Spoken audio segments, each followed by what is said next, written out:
Senang sekali kita bisa bertemu kembali jemaat yang terkasih untuk bersama-sama membaca dan merenungkan kebenaran firman Tuhan. Bacaan firman Tuhan kali ini saya ambil dari Yosua pasal ke-24 ayat 14 dan 15. Saya akan bacakan untuk kita semua. Oleh sebab itu, takutlah akan Tuhan dan beribadahlah kepadanya dengan tulus, ikhlas, dan setia. Jauhkanlah Allah yang kepadanya nenek moyangmu telah beribadah di seberang sungai Efrat dan di Mesir, dan beribadahlah kepada Tuhan. Tetapi jika kamu anggap tidak baik untuk beribadah kepada Tuhan, pilihlah pada hari ini kepada siapa kamu akan beribadah. Allah yang kepadanya nenek moyangmu beribadah di seberang sungai Efrat, atau Allah orang Amori yang negerinya kamu diami ini. Tetapi aku dan seisi rumahku, kami akan beribadah kepada Tuhan. Ini bagian dari pidato perpisahan Yosua dengan bangsa Israel. Yosua sudah tahu bahwa waktunya sudah selesai untuk memimpin bangsa Israel. Dan dia mengingatkan bangsa Israel, dia mengumpulkan mereka dan menantang mereka untuk melihat kehidupannya dan keluarganya. Semenjak dia menjadi abdi Musa, sampai kemudian Musa meninggal dunia, Yosua harus menggantikannya. Sampai kepada detik terakhir ia harus mengucapkan salam perpisahan kepada bangsa ini. Yosua mengajak seluruh bangsa Israel untuk melihat kepada dirinya dan keluarganya, untuk melihat bahwa Allah yang dia sembah, Yahweh, adalah Allah yang nyata, yang sudah memimpin, membimbing, dan memberi kemenangan kepadanya saat ia memimpin bangsa Israel memasuki tanah perjanjian Tuhan. Karena itu ia menantang bangsa Israel, pilihlah pada hari ini Allah mana yang kamu sembah. Berdasarkan bukti dari kehidupan Yosua dan keluarganya, bangsa Israel akhirnya menjawab pada ayat 16. Lalu bangsa itu menjawab, jauhlah daripada kami meninggalkan Tuhan untuk beribadah kepada Allah lain. Sebuah jawaban yang mantap tentu saja, karena memang mereka melihat sendiri bagaimana tangan Tuhan menyertai Yosua yang saat itu dipercaya untuk memimpin bangsa Israel. Dan Tuhan selalu memberi kemenangan ketika mereka bergantung kepadanya. Iman seperti apa yang memperkokoh keluarga? Itu tema kita.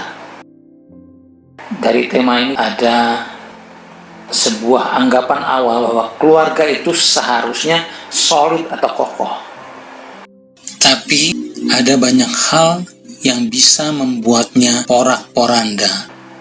Karena itu harus dibuat menjadi kokoh dengan memiliki iman yang tepat.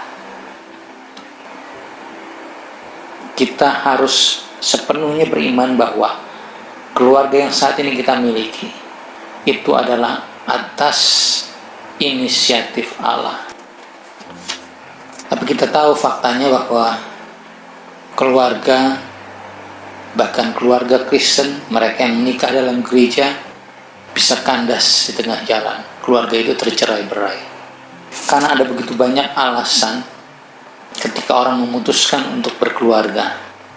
Ada banyak alasan, dan jika itu menjadi alasan mereka, dan ketika alasan itu hancur, misalnya menikah karena kekayaan, lalu kehilangan kekayaan, maka landasan keluarga itu hancur dan keluarga itu menjadi porak-poranda.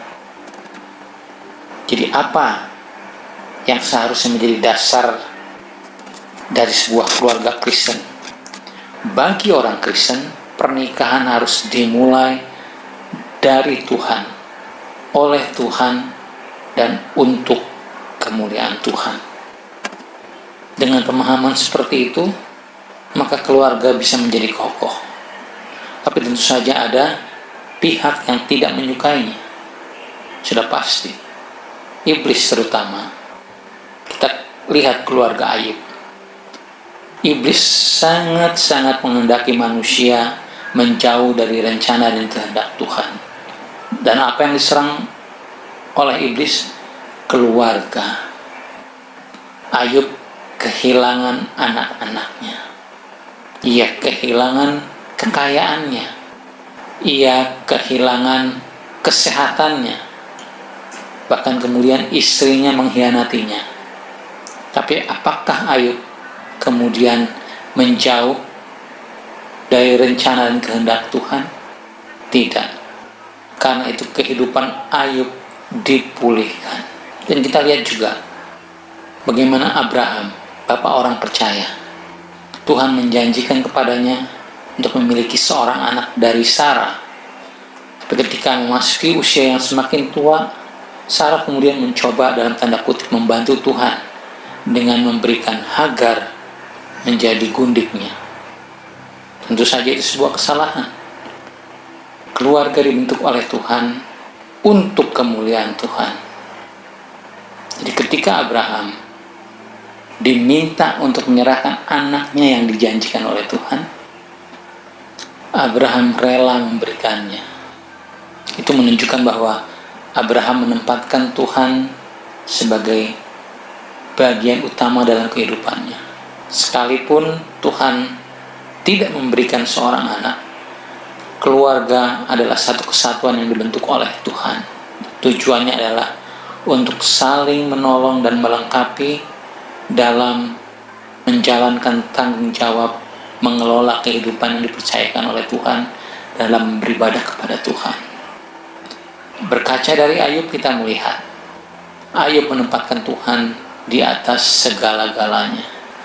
Keluarga adalah inisiatif Tuhan, maka Tuhan mau kita betul-betul menjaganya dengan iman yang tepat. Bagi orang Kristen, pernikahan, saya ulangi, harus dimulai dari Tuhan, oleh Tuhan, dan untuk kemuliaan Tuhan. Iman seperti inilah yang dapat memperkokoh keluarga. Tuhan Yesus memberkati, kita berdoa. Bapa di surga, terima kasih untuk kebenaran firman-Mu. Sebagaimana Yosua juga kami harus berani mengatakan, kami dan keluarga kami hanya akan menyembah Tuhan. Bukan sebagai sebuah konsep, tapi sepanjang perjalanan kehidupan keluarga kami melihat tangan Tuhan menyertainya. Jika ada keluarga yang belum merasakan penyertaan Tuhan, ajar mereka untuk berserah sepenuhnya kepada bimbingan dan arahan Tuhan dalam kehidupan keluarga mereka. Biarlah mereka mengutamakan Tuhan, maka Tuhan akan memperkokoh ikatan di dalam keluarga itu dan menjadikan mereka alat berkat. Terima kasih Bapa, dalam nama Yesus Kristus kami berdoa. Amin.